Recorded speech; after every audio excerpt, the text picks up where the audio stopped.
हम लोग इस टाइम मौजूद हैं कल्कि धाम में, जहाँ पर हमारे साथ आचार्य प्रमुख विश्वम जी हैं। सर, जिस तरह से लगातार देखा गया कि उत्तर प्रदेश में कानून व्यवस्था करने के लिए सीधी चुनौती की बात की जा सकती है, लेकिन फिलहाल बरेली में जिस तरह से माहौल खराब हुआ, उसके बाद क्या कहना है? जिस तरह से आई लव यू मोहम्मद के बारे में प्रोटेस्ट हो रहा है, लेकिन उस बीच ये मैसेज जो उत्थान हो रहे हैं, उस पर किस तरह से आप समाज को, किस तरह से आप राजनीतिक नजरिए देखते हैं?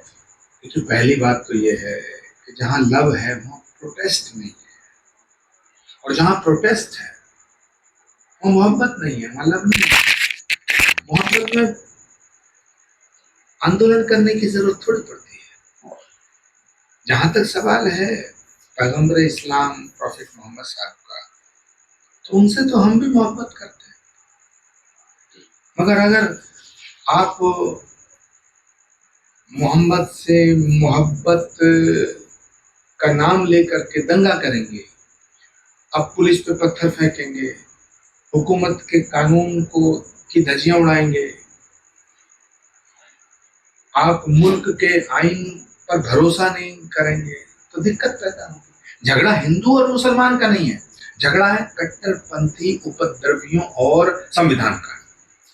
ये बड़ी बात है। हिंदू और मुसलमान थोड़ी लड़े बरेली में। संभल में भी जो पिछले नवंबर में हादसा हुआ, तो हिंदू और मुसलमान थोड़ी लड़े।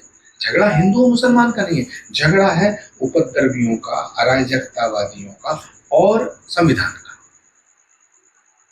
तो इसे समझने की जरूरत है। सारे देश के मुस्लिम बहन भाइयों से मैं दरखास्त करना चाहता हूँ, अपील करना चाहता हूँ कि पैगंबर की मोहब्बत तो दिल में होनी चाहिए। सड़कों पे उतर करके उनके नाम से, वो तो अमन पसंद थे, उनको रहमतुल आलमीन कहा गया, रहमतुल मुसलमीन नहीं कहा गया, वो तो सबके लिए आए। तो आप उनका नाम लेकर के और सड़कों पे उत्पात करेंगे, तोड़फोड़ करेंगे, पुलिस पर हमला करेंगे, तो दिक्कत पैदा होगी। और फिर सारा जो दोष है ठीक रहा है वो आप उत्तर प्रदेश की सरकार पर छोड़ेंगे। तो पुलिस के मरने को थोड़ी पैदा होगी। पुलिस की भर्ती इसलिए थोड़ी हुई है कि सिर्फ आप कोई पत्थर फेंके तो भी आप मरते रहो, डंडा खाते रहो, गोली खाते रहो। ये तो नहीं, ये तो ठीक नहीं है। तो इसलिए योगी आदित्यनाथ जी ने जो फैसला लिया है वो पुलिस फोर्स के मनोबल को बढ़ाने का है, और हर अमन पसंद इंसान इस फैसले का स्वागत कर रहा है।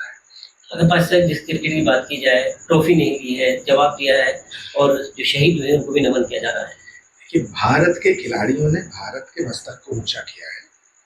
माँ भारती की सपूतों ने झंडा गाड़ दिया पाकिस्तान को हरा के।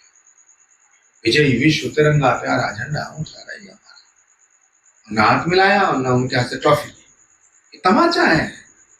ऑपरेशन सिंदूर की चमक का नतीजा है।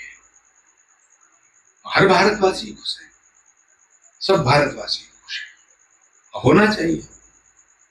लेकिन हिंदुस्तान के अंदर, भारत के अंदर कुछ ऐसी पार्टियां हैं जो कोई कहती है कि हम भारत को नेपाल बना देंगे, कोई पार्टी के नेता कहते हैं हम भारत को बांग्लादेश बना देंगे।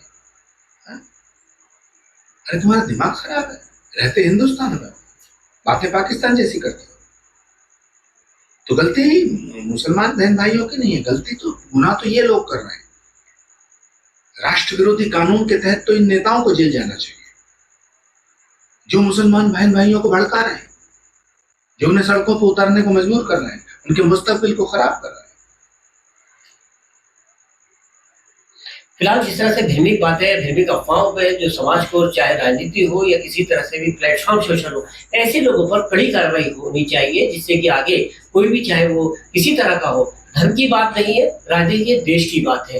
देश के लिए आगे आना होगा और एकता और अखंडता का पैगाम देना होगा। जिस तरह से हमारे साथ आचार्य प्रमुख विश्वम ने ये पैगाम देते हुए नजर आए हैं। वीडियो जर्नलिस्ट मुस्तफा के साथ मुजम्मिल दानिश, टीवी 9 भारत वर्ष संवाद।